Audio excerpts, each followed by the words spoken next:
Welcome to the Sunday program offered by the Lincoln Society of Dayton. For those who don't know me, my name is Regina Payne, and I'm the president of the society. It's an exciting event today with Rory being here. This is something I'm so glad you're here because you wouldn't want to miss it. It's awesome. And I'm just going to talk briefly for just a few little announcements before we bring Tina up. I want to talk about one of the things that the Lincoln Society is involved with right now, and that is we are raising funds along with the AVHC, American Veterans Heritage Center, to put a big monument of Abraham Lincoln out at the VA campus. This monument is going to be unveiled Memorial Day weekend, and we're really, really excited about it.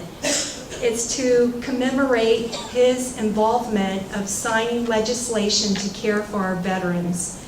So if you know anyone that's interested in donating, there's brochures that I've brought back here in the back. There's also two large posters that Mike Major has put together for us, and it's pictures of what the monument's going to look like. It's in its early stage, but you'll have a great idea about how it'll look. Also, we have our new brochures for 2019-2020, and please pick one of these up before you leave today. They're back on the table there by the door. It lists all the programs that we have for the rest of this year and through next year. And they're free to the public. The next one will be November the 3rd, and that's James Vogel. James used to work for Disney, I believe it was, and he also had something to do with the Muppets. So he's coming, he's going to be our speaker next month, and that's November the 3rd. I do want to let you know that that meeting will be at Ohio's Hospice out on Paragon Road, 7575 Paragon Road. It's the Ohio Hospice barn-looking building that's right there at the corner. Okay, and that'll be at 2 o'clock on November the 3rd. And then we have a December 1st program, and that will also be at that location. Okay? Dave Gossett is our membership chair, and he is in the back. He's the one that was helping to greet people and get us our badges for today. If you're interested in joining the Lincoln Society, this brochure will tell you how, but also if you're interested today, Dave Gossett is at the back and he'll help you with that.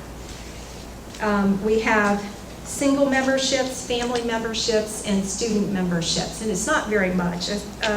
A single person individual membership is $25 a year, so it's very affordable.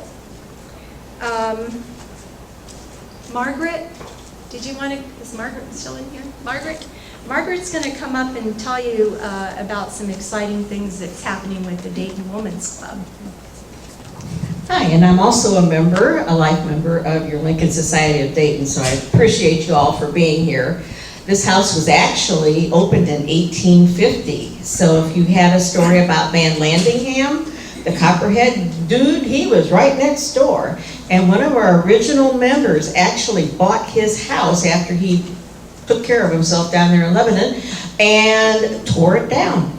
So that is how we started things back. But actually Abraham Lincoln here was in 1859. And Susanna Darst, she was the youngest daughter of a person by the name of Valentine Winters. And if you know anything about your story about Abraham Lincoln, on September 17th of 1859, he stayed at Valentine Winters' house to rest. So I imagine Susanna, who then was the matron of this home, probably met Mr. Lincoln. So we have a lot in common, and this is what I'd like to share with you. We are going to be celebrating the Women's Club, having taken this over at the Great Flood, and in 1916 we reopened. So we will be having a historical marker. So we'd like to have you all come to our celebration. It's our coming out party. Yeah, I know we are 103 years old now, but hey, it's still, what's age to us all? So come out, and that's on October the 16th at 11 o'clock, our meet and greet. I have Chuck Dickerson here, who was the dentist who got me connected to the great-grandniece of Susan B. Anthony, who is still living here in Dayton. She's 97 years young. So come out and meet Winnie Fiedler, and then come and enjoy and celebrate with us. If you can't make it then, and you want to see what somebody's junk is someone else's treasure, we do have a bazaar here on the 9th, on November the 8th and 9th. And then, of course, it's never too late to play with dolls. And so we are having a doll tea here also, and hoping to have some generations get together to know what it was like to play dolls. And that will be on December the 8th. Those what's happening here in this old house, and thank you for coming, and hopefully parking wasn't too much of a challenge to you all. Take care. Thank you, Margaret. Okay, so now I'm going to have Tina come up. Tina is our program chair, and she's the one that contacted Rory to have Rory come here today. So Tina, if you could come up. Thank you, Regina. I'm so excited to have Rory and Angela Rennick here today. I saw them a few years ago at the Collins School in Xenia, and I was just so enthralled with this person. I need to tell you a little bit about him, and you will be also. Rory Rennick is a native of Columbus, and he has performed to thousands at corporations, schools, museums, library, and the list goes on from New York all the way to California. He's the first musician to regularly host his own family show at the National Funny Bone Comedy Club and Restaurants in Columbus, Toledo, Dayton, Liberty Township, and also Newport, Kentucky. He was also seen on NBC's America's Got Talent. Rory is a teaching artist with the Ohio Alliance for Arts Education and a member of the Ohio Order for the Preservation of Storytelling and the Ohio Local History Alliance. Rory is a founding member and currently serves as the historian of the International Association of Black Magical Artists. He has also appeared in a number of historical stage productions, including the Oberlin, Wellington, Rescue, JFK, Journey to Justice, and one that he produced himself about Henry. Rory is the foremost authority on the escaped slave turned magician Henry Box Brown, and was a consultant and a voiceover of the Black magical artist. Rory is also the author of the upcoming book, Henry Box Brown and My Life with Him. I'd like to introduce to you Rory and Angela Rennick.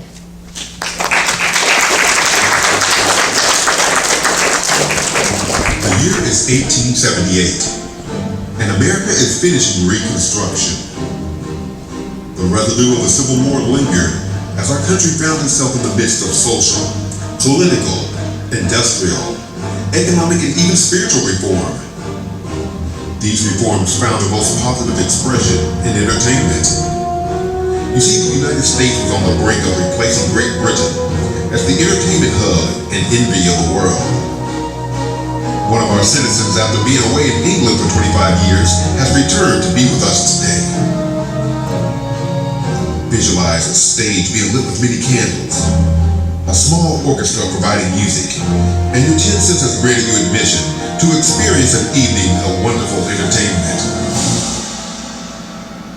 Ladies and gentlemen, our show begins.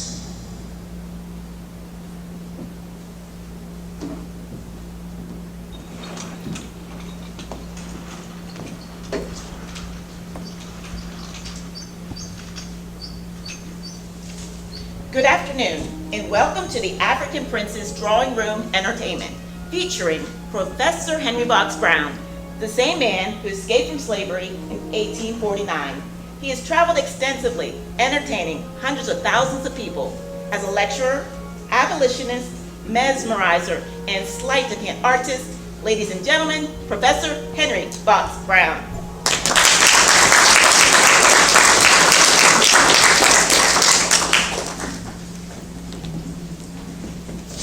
Good afternoon. Good afternoon. And welcome.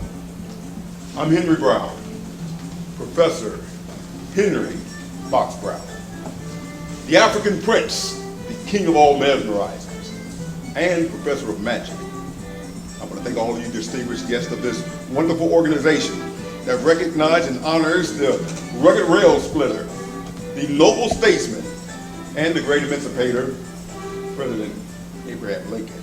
Thank you for coming. I also would like to thank the Ancient Order of Odd Fellows for their patronage as well. I think I saw some ancient and odd fellows milling about the grounds today. I'm so glad you found your way to this beautiful ballroom that shall be transformed into a parlor of prestidigitation and a lecture hall for learning. Behold, silver dollars.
Grab my wrist, the bottom two, both sides.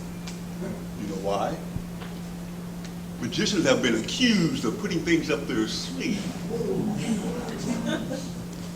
You are an able guard. I feel my blood leaving my hand. To release.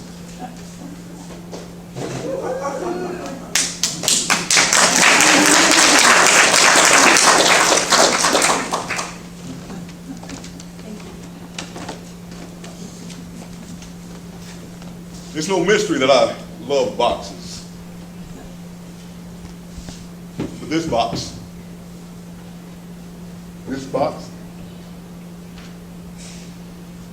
means more to me than anything in this world. If you kind folks would grant me a space, I'm going to depart from my customary show and lecture, because many of you weren't around or even remember why I left for England.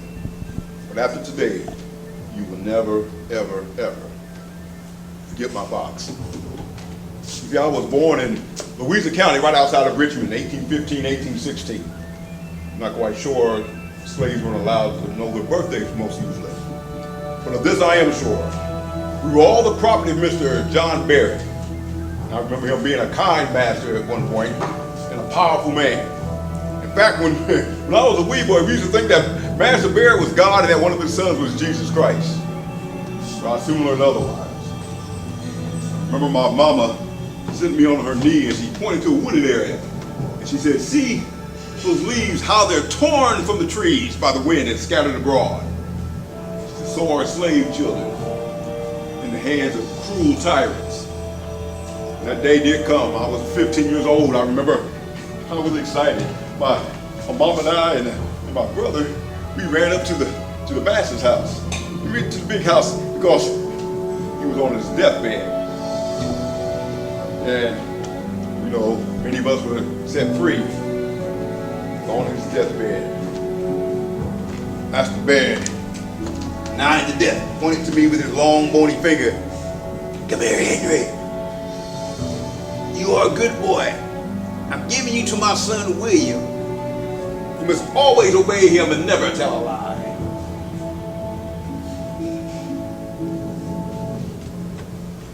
I remember that being the sorest trial of my feelings that I've ever endured. Watching as my mama piteously begging on her knees just to give her youngest child a farewell embrace. Several of us went to Richmond. My mama, my papa, they stayed on the farm. Went to Richmond. 16,000 people. Half the residents were Negroes like me, and 3/4 of them were slaves, bought and sold in the public marketplace like cattle. My new master, William Baird, owned a large tobacco factory, had 120 slaves and a few free black men. We would work hard for meager wages. Most of the money went to pay our food and for our lodging. 14, 16 hours a day. And if you couldn't keep up with the work, the overseer was allowed to beat you. Couldn't beat me. Came as fast as they had. 6 days a week. But on Sunday, most of us went to church. I joined the church soon after seeing a strange sign in the sky. The earth grew dark about 1:30 in the afternoon. They say that the sun passed in front of the moon, or the moon in front of the sun. One person thought it was a sign that the Lord was returning. Nat Turner took a group of slaves and went down and slayed as many white owners as they could. Consequently, he was caught. Great fear rippled among the states, and any liberating theology was forbidden to be taught in the churches. But it was here at church that I befriended a free black man, James Cedar Anthony Smith, who was very, very strong in my defense and helped me in my incredible story. I remember on my way to the market for my master, I laid my eyes on the most beautiful creature that God had produced in some time. I was most happy to make her acquaintance. So her smile and her grace alone gave me hope for the future, and my heart raced at every gaze upon her. Nancy. Nancy was the property of Mr. Hancock Lee, whom I still approached after several months of courting her to marry her. And when both of our masters had agreed, we did so. But Mr. Lee promised me that he would never sell Nancy as long as my master didn't sell me. But it wasn't more than a year, more than 12 months, no more. He went back on his word and sold Nancy to a cruel man, Mr. Joseph Colquitt, and his mean wife, Mary, who didn't like my Nancy's refined ways. She was jealous of my wife. She talked her husband into selling Nancy for $450. Well, she found out how valuable Nancy was, because afterwards she got no rest and she got no work done. So she talked her husband into buying Nancy back, but this time for $500. It appears that God doesn't smile on that type of ugly, because shortly thereafter, Mr. Colquitt fell sick. He had his church, his family, they came and prayed for him. He called for a doctor, the reverend. He didn't get any better. For a few days, they all circled around his bed praying for him. and waiting for his final breath. But on his deathbed, he asked my wife Nancy, he said, have Henry and all of my slaves that attend his church to pray for me. He wanted us to pray for him. After working hard all day, we prayed long into the night. Lord Jesus, kill this heathen man and set us free. Well, at least I heard something to that. Well, the good Lord saw fit to allow him to recover, only to be teased by his mean wife Mary for having the colored folks pray for him. Let me tell you something about this Mary. She didn't believe in God nor the devil. When she was consequently, she was expelled from her church. She was about 18 years old and she was barren at the time. And she was jealous of my wife's new child.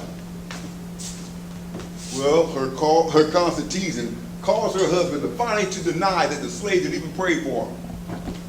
So one day in his anger, he called his slaves into his quarters, one by one, and he questioned them.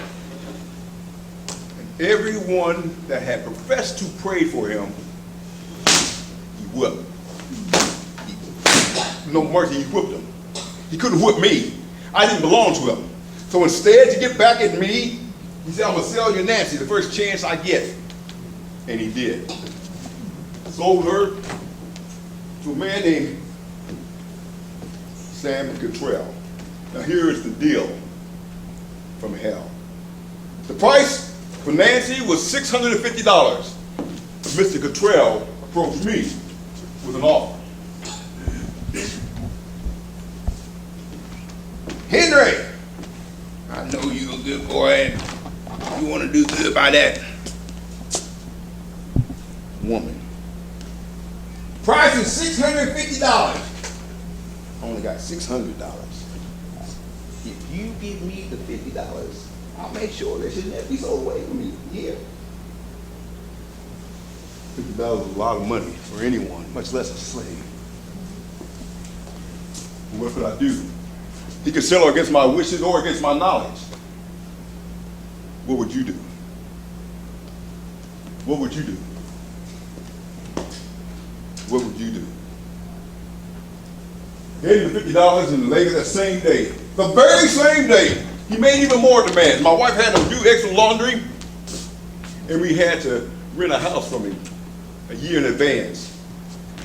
The only saving grace was we could still live together. That was until 1848. Mr. Cottrell stormed into our home. Henry! Henry! Need money. Need money now.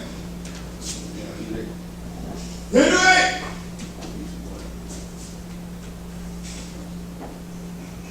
You got your child, Henry? You don't even look like him.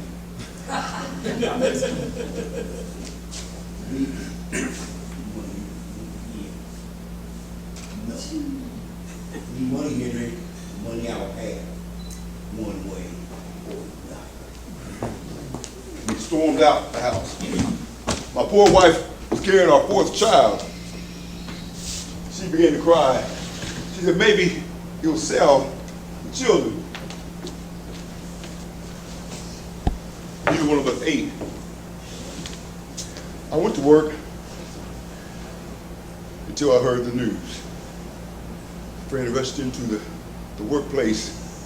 Henry, your children and your wife are being held in the slaveholders' jail for $1,050. I ran to my master. I tried to get a loan. I said, please, man, and if you just allow me, if you could purchase my family, I would appreciate it. And after the fourth time, he turned me away. No, Henry! I will not interfere in another man's business. He shoved me away as if I wasn't even human. I remember running to the middle of town, only to see 5 wagons, about 350 kids. I saw my eldest child reaching through the bars. Father, I knew you would come. I knew you would come. I stood there powerless. My wife Nancy was chained in a game, walking behind. See those 5 wagons full of children and me. I couldn't own a firearm. I couldn't vote to change this situation. I was permitted to walk with Nancy hand in hand for about the space of about 4 miles before I was made to turn away. And when I was made to turn away, we couldn't say anything to each other. My tongue failed me. This is the second time that my heart was ripped from me. I went home. I stopped going to church. I stopped singing. I would just go home and think. I did return to church, but primarily to plan an escape. And one day while praying about freedom, a little bird ascended into the sky, and I thought about being free. And I heard a voice tell me to make a box and to get in it, to convey myself as ride goods and go to a free state. And I did. I approached my friend, James. He thought I was insane. He knew of a white bootmaker named Samuel Smith who had ties to abolitionists in Philadelphia, and we made a connection. To complete the plan, I knew that my sore finger wasn't bad enough to miss work. So I had my friend James acquire some oil of vitriol, and I poured a few drops on there, but it ate to the bone. But I knew we could go complete the plan. We went to the Samuel's warehouse about 4 in the morning. We had a mulatto carpenter make a box of my specifications. Had it addressed James Johnson, 131 Arch Street, Philadelphia.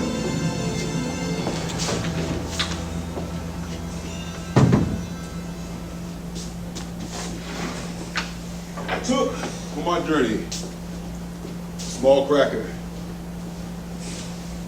a hat to fan myself, a bladder of water, and a gimlet to make some holes in the box.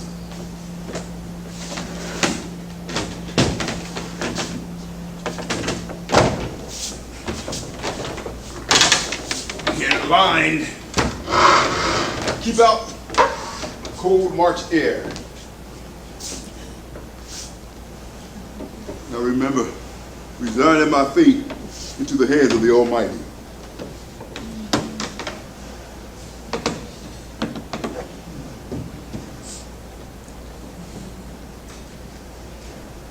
The box lid was placed on it.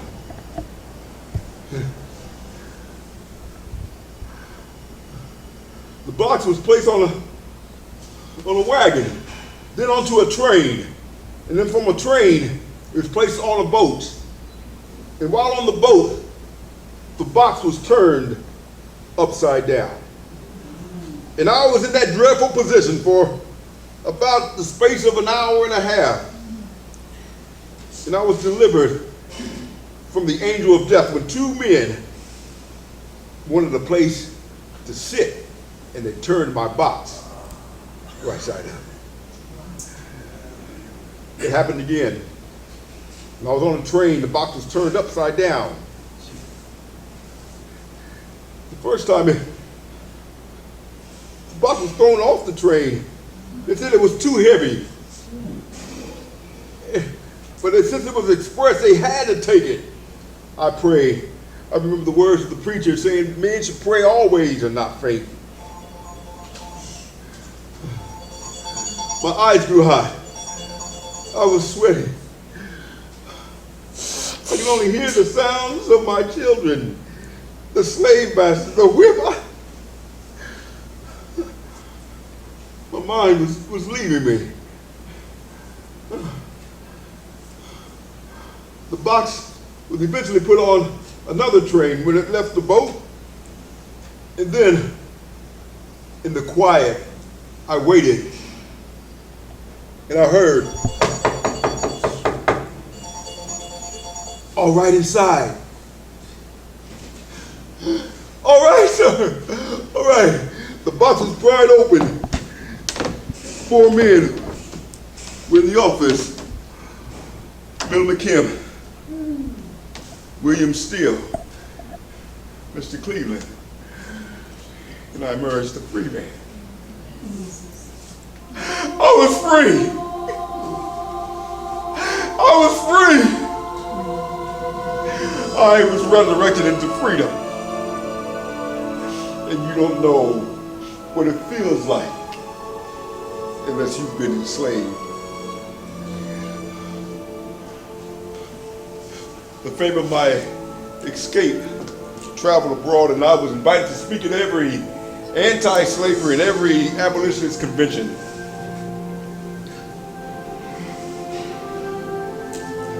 I shared the stage with William Wells, who was the first person to put box in my name. William and Ellen Craft. I shared the stage with the great Frederick Douglass, of whom I learned a lot about abolition and speaking. And it wasn't until the insidious Fugitive Slave Act. I was lecturing in Providence, Rhode Island, walking peaceably afterwards. And a wagon of 5 men came. They had costumes. Tried to drag me back. I was able to fight them off. When it happened twice within 48 hours, I knew it was unsafe, even in America. My friend James Caesar Anthony Smith and I, we set sail for England, the home of the free and brave. And there we were treated like dignitaries.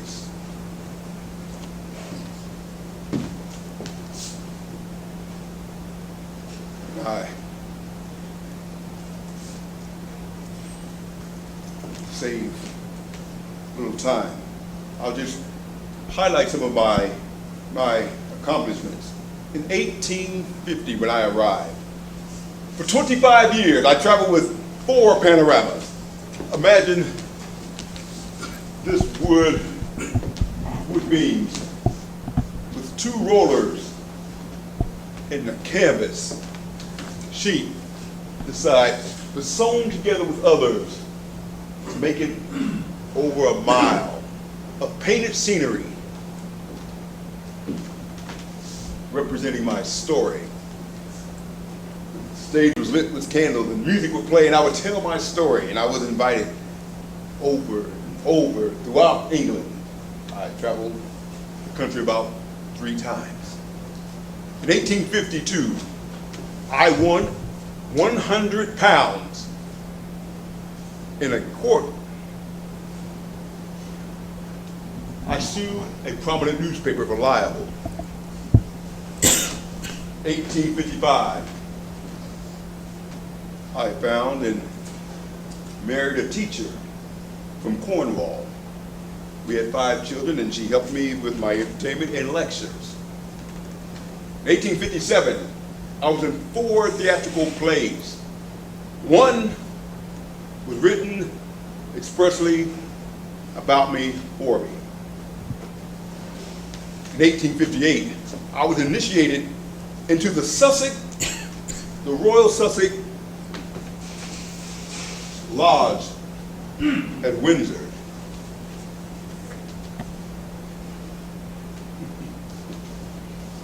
In 1859, I started my magical career. I introduced mesmerism. I think some of you may know it as hypnosis. Phrenology. Yes, I lectured in phrenology. The Great War. One of my panoramas was the Great War. And in 1861, 2, and 3, we received messages on a daily basis and made reports. And so that we were able to make a panorama highlighting the Great War.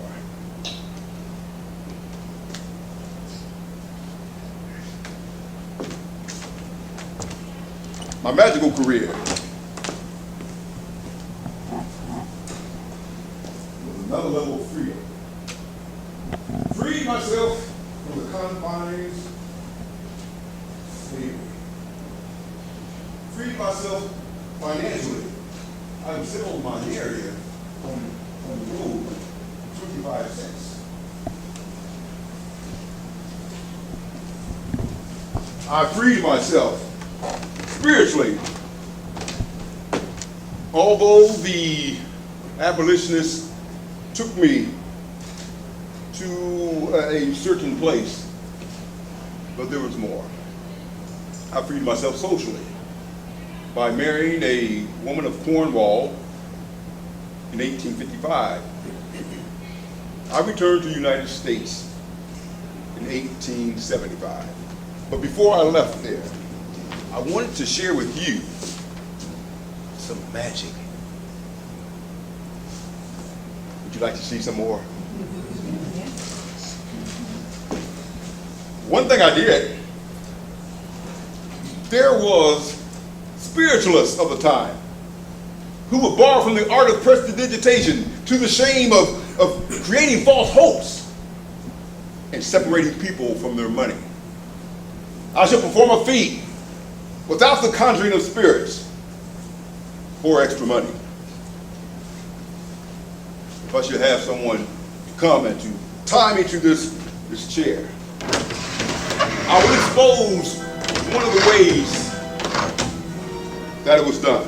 If I can have a volunteer to tie me to this chair. Sir, would you like to tie me? Thank you so much. He seemed quite eager. Please give him your name. Ronnie Copeland. Yes, sir. So nice to meet you, sir.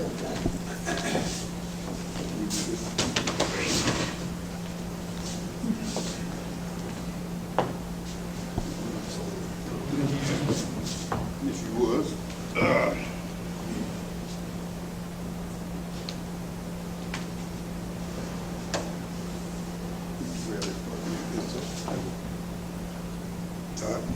Tight as you get. Tight as I can? Yes, sir. Now you make me wonder. That is tight. If you would, the other one. Okay, so. This way? Yes. It's too tight. No. The tighter, the better.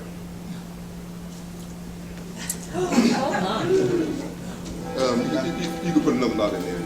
You sure? Yes. There you go, sir. And if you would, Mr. Payne, sir, your name? Copeland, Ronnie.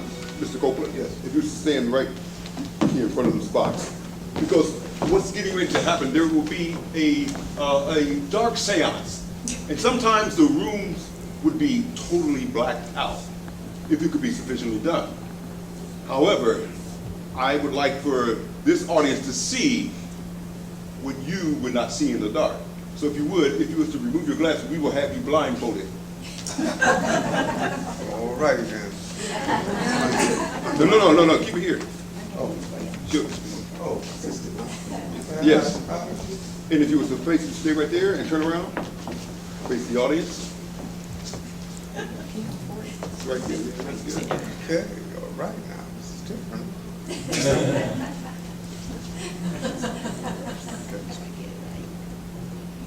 He absolutely cannot see.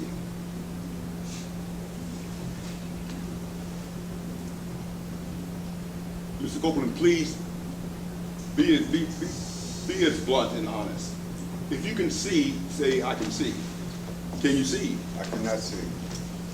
Great.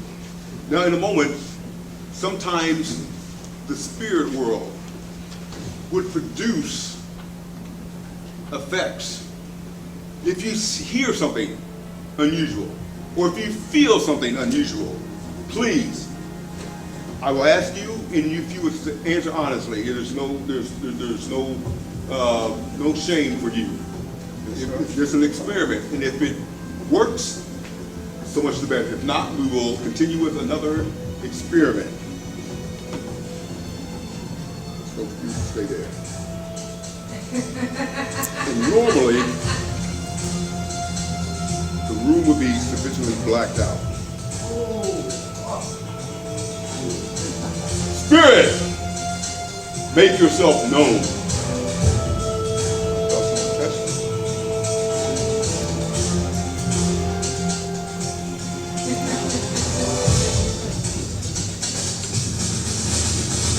Mr. Copeland, Yes, sir. did you hear anything out of the ordinary? Music at this time. Did you feel anything? Yes, sir. Felt someone tapping on my shoulder, On your right shoulder or your left shoulder? my right and my left, sir. On both? I believe so. Audience, I need your honesty. Did my assistant touch him on his shoulders? No. Did any of you come up to the stage and touch him on his shoulder? No. Did I leave my chair? No. Mr. Copeland, how would you explain this phenomenon? Well, this guy's trying to tell me something I don't know.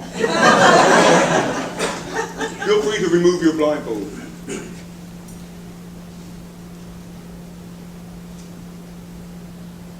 And give him the proper applause. Mr. Wood, if you would help me come around this way and untie. What happened? It happened to you. And I'm glad that you're able to get that one. I'll get this one by myself. Okay, sir.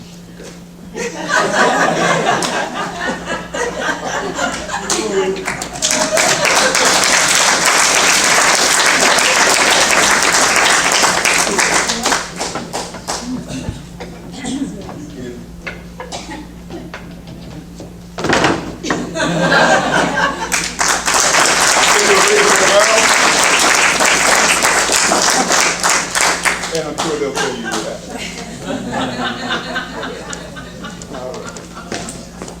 I want to thank you for your time and attention.